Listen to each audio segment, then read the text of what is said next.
iyo mavuya sizavuza ati nimube maso kandi musenge kugira ngo mubashe kurokoka ibyo byose bigiye kubaho.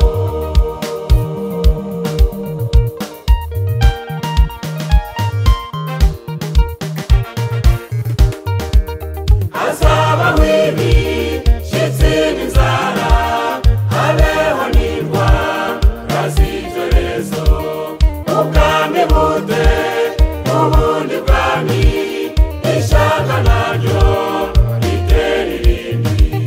Hazabaho ibishyitsi n'inzara, habeho n'indwara z'ibyorezo, ubwami bute n'ubundi bwami, ishyanga naryo ritera irindi.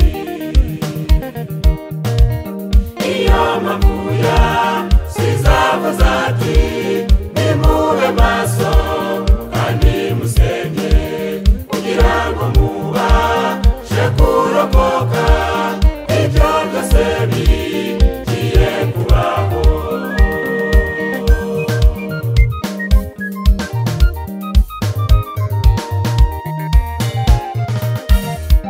Hahirwa uwihangana akageza imperuka kugwa ihuza akizwa. Dusenge Imana idushoboze kwihanganira ibigeragezo. Hahirwa uwihangana akageza imperuka kugwa ihuza akizwa. Dusenge Imana idushoboze